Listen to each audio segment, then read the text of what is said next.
Hey y'all, this is Amanda from Reach, and today we are going to talk about your Action Cards admin screen. Your Action Cards admin screen is where you'll create and manage all of the different cards that your users will interact with on their home screen. So on your admin screen, you'll see all of your existing cards and a summary of them, like their title, the type of the card, and the call to action button, who created it and when it was published, whether it's pinned to the top, so set to be important, and whether the status of the card is active or inactive, so whether it's available or hidden from the app. And you'll use the Add Card button to create a new action card. And so you'll start with the basic content of your card. So you'll give it a title as well as a body. And you'll see a preview on the right-hand side of the card as you create it. You can also choose to add an icon or a banner image to your card if you'd like to personalize it with some extra images. So I can upload my banner image. And once I've uploaded that image, I'll see it available on my preview on the right-hand side as well. And now the next thing to do is to set your card type. So there are two different types of cards in Reach. There are postcards, which are not completable, or task cards, which your volunteers can check off as complete and even earn points for. So for example, maybe I want this card to be a task, and I want it to be worth 10 points.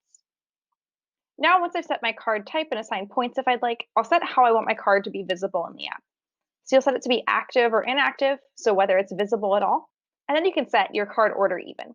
So by default, your home screen is a feed with the newest cards at the top and the oldest ones at the bottom. But you can pin an important card to the top and even set a priority order for your pins. So if you want to pin up to 10 cards, you can set them in your correct order. And you can also set an expiration date for a card. So if your card is related to a specific action or timing, you can choose to expire it at a specific date and time. Now, the last step, and one of the most important steps in creating your action card, is customizing your call to action button.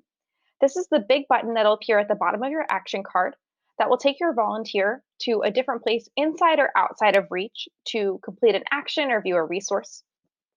So you have 5 different options available here. You can choose not to show a button at all if it's not for a specific ask. You can direct your volunteers internally to a different screen within Reach.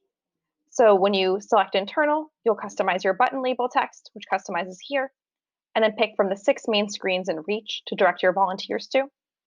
You can choose to set your call to action button to go to an external link, which can take you to any valid web address. Or you can do 2 specific actions within Reach. So one is Reach Network Contact, which allows your users to share a custom script that you create with all of the people in their Reach network. So this can be shared by text or email, call, or another messaging app. And then the last option is to share with social media. So this is where you would create a pre-filled message and a link that your volunteers would use to share amongst their social media.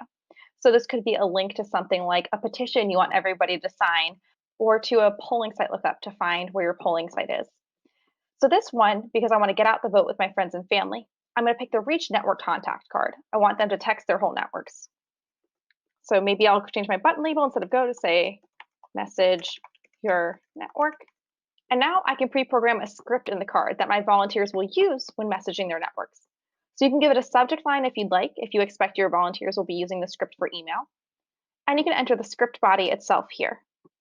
And most importantly, if you want to personalize the script as you're going, you can actually select different templates to use. So when you tap the Select and Copy Template Tags option at the bottom, it'll bring up a list of different fields you can auto-populate in your script. This will include any information that's in the details section of your person profile screen in Reach. So when you look up a voter or a person in Reach and you see their profile information, you can include those fields. You can also include information about the user who's reaching out or the name of the voter you're talking to. And so you can press copy to copy the script. So I can say, hi, first name. And so now, once I've created my action card here, I'll publish that card. And now that action card will be available in my Action Cards admin screen, which I can click into to view more information. Thanks so much, y'all.